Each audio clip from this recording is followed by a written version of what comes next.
Le réseau de télévision CMA-TV est heureux de vous présenter la Chronique Santé avec le pharmacien Daniel Lachance. Alors, je vous souhaite la bienvenue à cette autre Chronique Santé en compagnie de notre pharmacien Daniel Lachance, propriétaire des pharmacies Uniprix Santé. Il faut s'habituer. Proxime est devenu Uniprix Santé sur l'avenue de la Fabrique et Uniprix Montmagny qui est aux Galeries Montmagny, qui sera bientôt, on l'annoncera prochainement, la date, qui sera dans ce bel édifice là, où était le restaurant Bel Air. Alors, Daniel Lachance, bonjour. Bonjour. Comment ça va? Ça va très bien. On commence une nouvelle saison. Bien sûr. Alors, tu seras là au cours de toute la saison, la prochaine saison 2019-2020, pour nous parler de santé. Qui de mieux que le pharmacien? Et tu disais avant la chronique, facile à trouver. C'est vrai, parce qu'on parle de plus en plus, consultez votre pharmacien. Bien, c'est sûr que et c'est vrai niveau que vous êtes facile. C'est certain que bon, dans les professionnels de la santé, on est dans les plus accessibles, sinon le plus accessible, évidemment, là, pour les gens. Donc, vu le nombre d'heures d'ouverture, puis évidemment qu'on est directement au comptoir avec les gens. Donc, c'est certain qu'au niveau accessibilité, pour les gens qui ont de l'information à demander, c'est pas compliqué. Et on peut aller vous voir pour consulter. Oui. Tu l'as déjà dit, s'il y a quoi que ce soit, tu vas nous référer au médecin. Exactement. Ou un autre professionnel selon la situation. Daniel, aujourd'hui, on parle de médicaments génériques. Mm-hmm. Explique-moi exactement, pour les gens qui nous regardent, c'est quoi les médicaments génériques? En fait, tu sais, générique, ça veut dire un nom général. Donc, en fait, le médicament générique est une copie d'un médicament d'origine. En fait, comment la législation, elle est faite, c'est que, bon, quand il y a une compagnie pharmaceutique X là, qui fait des brands, là, par exemple Pfizer, je ne voulais pas faire de pub, là, mais il y a Bristol, il y a Glaxo, une compagnie brand, fait des recherches pour élaborer un nouveau médicament pour un problème de santé. Bon, évidemment, passe par toutes les phases de recherche, recherche fondamentale, après ça, recherche clinique. Et à un moment donné, il y a l'émission d'un brevet. Au Canada, à partir de l'émission de ce brevet-là, dans le fond, le brevet a une durée de 20 ans. Donc, la compagnie, à partir de l'émission du brevet, a 20 ans d'exclusivité sur cette molécule-là avant que celle-ci puisse être copiée par les compagnies de médicaments génériques. Donc, la compagnie fait ses sous. Quand c'est des gros blockbusters comme, mettons, Crestor, Lipitor, le cholestérol, inquiétez-vous pas, ces compagnies-là, à 20 ans après l'émission du brevet, ils ont fait un bon profit. C'est sûr que, bon, il y a des médicaments, plus de souches, à moins gros volume, habituellement, où le coût d'acquisition va être plus élevé aussi, le prix de vente est plus élevé. Un médicament pour le cancer ou, mettons, des indications moins communes. Donc, la réussite financière n'est pas garantie pour ces compagnies-là, c'est certain. Mais pour beaucoup de molécules là, à très gros volume, ils ont amplement le temps en 20 ans de rentabiliser leurs molécules. À l'expiration du brevet, toutes les autres compagnies de médicaments, donc la plupart des médicaments génériques, on parle de Teva, Apotex, PMS, Sandoz, Jamp, il y en a une multitude de compagnies de médicaments génériques. Eux, ce qu'ils font, c'est qu'ils prennent la molécule chimique, puis ils vont tout simplement produire leur propre version du médicament. Donc, il peut être, mettons, si on prend le Crestor, c'est de la rosuvastatin. Donc, on a du Apo rosuvastatin, Teva rosuvastatin, PMS rosuvastatin. Écoute, il y en a 20 compagnies qui en font maintenant. On se perd là-dedans un peu, là. Bien, c'est ça.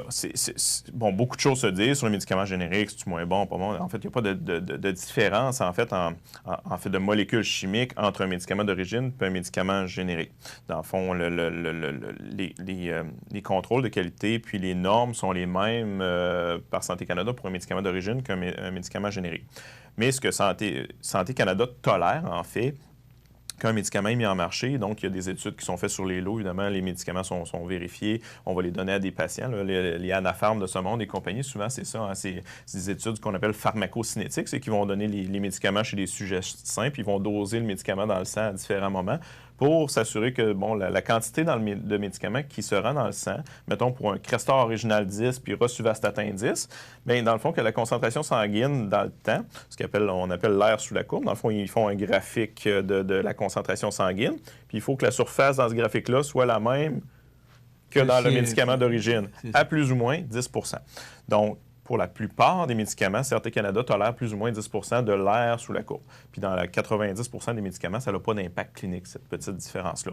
certains médicaments plus chatouilleux. Ça arrive qu'on va changer pour un médicament générique, mais on va faire des dosages sanguins. Certains médicaments ont ce qu'on appelle des index thérapeutiques étroits, donc une petite variation peut avoir un impact. Ces médicaments-là, on les connaît, puis on va juger la situation Vous le selon le patient. pas, exactement. Ou tout simplement, on va faire ce qui doit être fait pour surveiller le traitement du patient.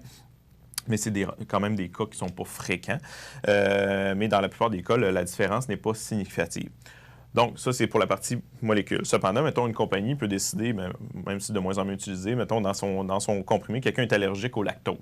Mais, tu sais, nous, il faut vérifier, mettons, si une personne est vraiment allergique au lactose, si dans cette compagnie-là, il n'y a pas du lactose. Parce que la farine qui est autour du médicament, les excipients qu'on appelle, peuvent ne pas être exactement les mêmes. Donc, ça aussi, c'est des cas relativement rares, mais moi, si j'ai un patient qui a une allergie sévère au gluten, on va s'assurer qu'il n'y a pas de gluten dans les excipients du médicament. Bon, prenons mon cas, je le suis sans gluten.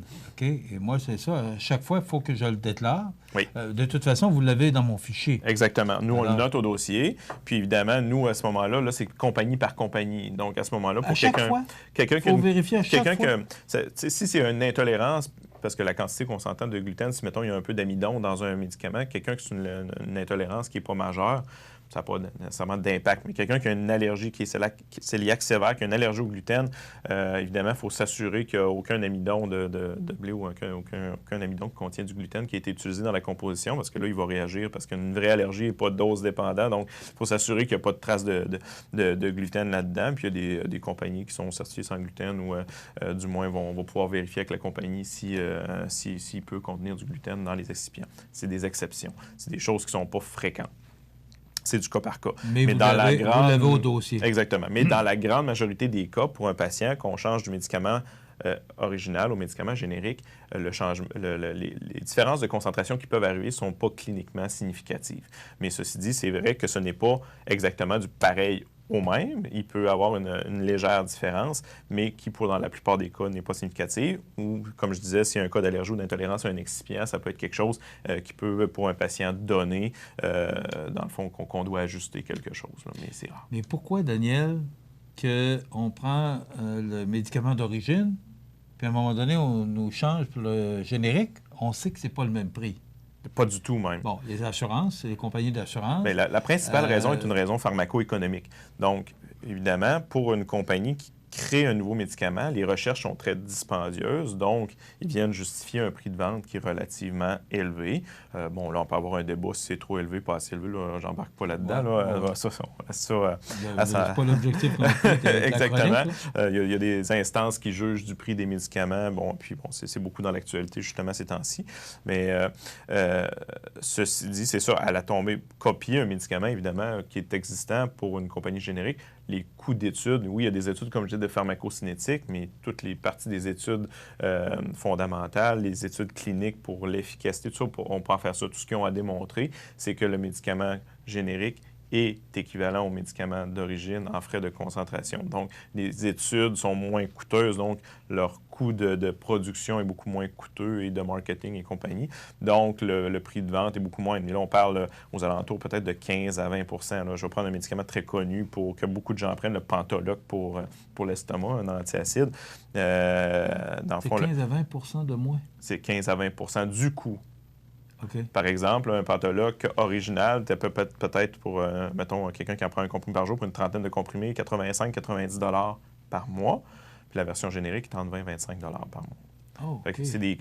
Donc, pour tout le système, en fait, s'il n'y avait pas de médicaments génériques, le système exploserait là, au niveau des coûts.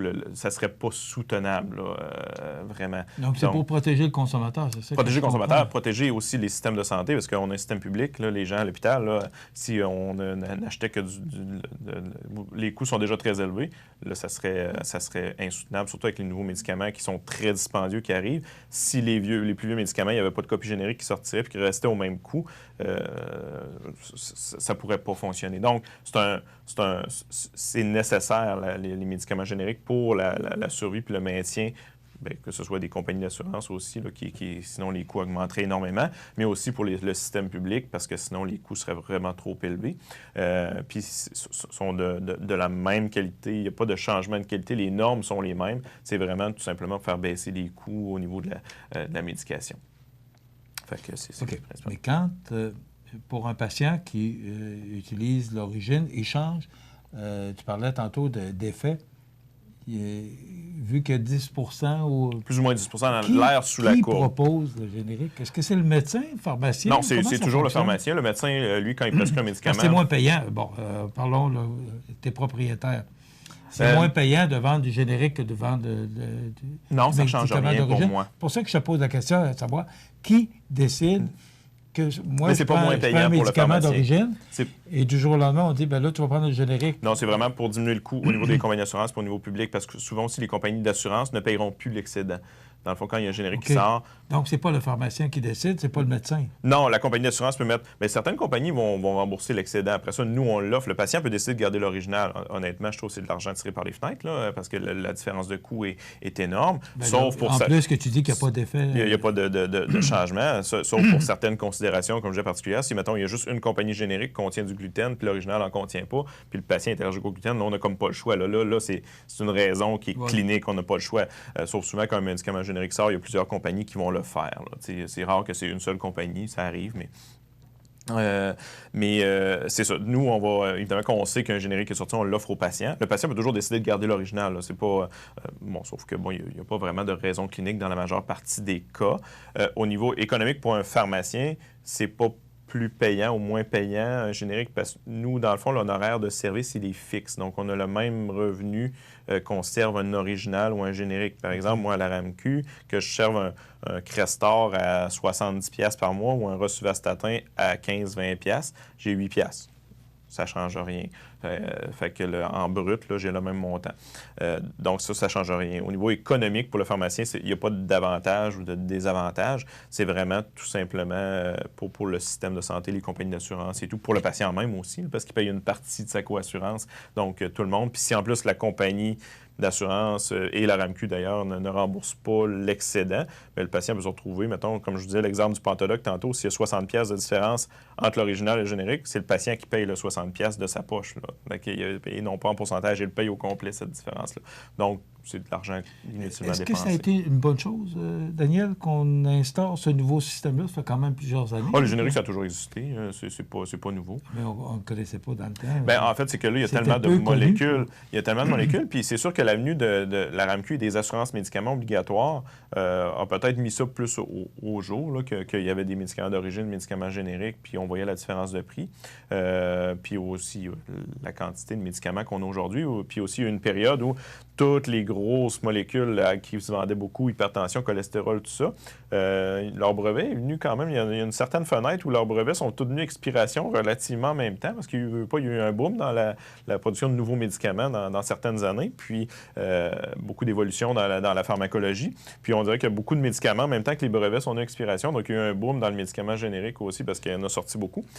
Puis là, les gens étaient peut-être plus, peut-être s'en sont plus rendus compte, là, mais il y a toujours eu un système de brevet, en tout cas de ce que je me souviens, là, je ne suis pas si vieux non plus, là, mais un système de brevet avec une durée déterminée pour les médicaments, donc qui pouvait être copié par la suite. Là. Je vais juste revenir au début de la chronique où tu disais qu'on parle beaucoup de ça actuellement. Il y a eu une étude récemment. Pourquoi? À quel sujet? Il y a eu une étude récemment qui est sortie puis qui a été rapportée qu'il faut faire attention aux médicaments génériques qui ne sont pas nécessairement aussi bons. C'était une chercheur de l'Université Laval, mais tu sais, il y avait une question aussi de rémunération par certaines compagnies, peut-être, là, fait que peut-être un léger conflit d'intérêts. C'est un peu suite à quelques sorties. La chercheure en question s'est un peu rétractée de dire que elle voulait pas dire que les médicaments génériques n'étaient pas bons, mais qu'on devait peut-être poser plus de questions. Puis, est-ce que l'industrie pharmaceutique, après ça, que ce soit brand ou générique, elle est parfaite? Loin de là. On a des problèmes de production, les problèmes d'approvisionnement. On a eu certains problèmes de contaminants dans certaines usines en Inde dans les dernières années où il y a des médicaments qui ont été obligés d'être retirés parce qu'il y avait des contaminants là-dedans. Le brand a leurs problèmes aussi. L'industrie pharmaceutique, oui, quand même une industrie sérieuse, mais pas une industrie parfaite. Là. Ça demeure des industries qui veulent faire des sous, puis des fois, pour faire des profits, bien, il y a certaines choses qui peuvent se faire qu'on se rend compte après que c'était peut-être pas des pratiques super, mais je dirais que c'est généralisé là, dans l'industrie pharmaceutique, mais de manière générale, là, c'est quand même une industrie qui est sérieuse, mais est-ce qu'il faut surveiller, être à l'affût, poser des questions, puis pas prendre ce que les compagnies nous disent pour du cash, puis pas revérifier, mais effectivement, mais que ce soit générique ou brand, c'est toujours Mais c'est Santé Canada qui gère tout ça. Oui. La RAMQ est en arrière, mais c'est Santé Canada. La RAMQ, c'est pour le remboursement, mais Santé Canada et, dans le fond, l'agence qui fait la surveillance pour l'efficacité, la sécurité, puis l'inspection des usines, du médicament. Puis, quand même, c'est vraiment une institution sérieuse puis qui fait ses devoirs. Donc, c'est pour ça que c'est pas surprenant de voir des fois des usines qui vont être sous enquête, qui vont avoir une fermeture de chaîne de montage pendant un certain temps. Parce que Santé Canada a vu que les normes, certaines normes n'étaient pas suivies. Je pense que c'est normal que ça arrive, parce que si ça n'arrivait pas, ça veut dire que Santé Canada ne ferait pas sa job. Puis ça serait anormal que toutes les usines soient toujours parfaites tout le temps. Donc, c'est normal. Pas de ce monde. Exactement. C'est intéressant. C'est très intéressant d'en connaître ou d'en savoir plus sur le générique. Merci, Daniel. Daniel Lachance, pharmacien, propriétaire de Uniprix Santé en centre-ville, sur l'avenue de la Fabrique, et d'Uniprix aux Galeries Montmagny. Merci. On se retrouve dans 2 semaines. Merci. OK. Plaisir. Bye. Accent Meubles à Montmagny pour le choix de vos meubles, accessoires ou électroménagers. Accent Meubles à Montmagny, service de livraison sur toute la rive sud de Québec. Accent Meubles, 190 Taché Ouest Montmagny, 418 248 44 44. Bonjour, je suis Maxime. Appelez-moi Max. Je suis l'expert d'Extra Formation. Savez-vous qu'Extra Formation, c'est plus de 10 ans d'expertise en formation à distance? Extra Formation, c'est des horaires flexibles, plus de 100 formations disponibles et des enseignants experts en lien direct avec les réalités du travail.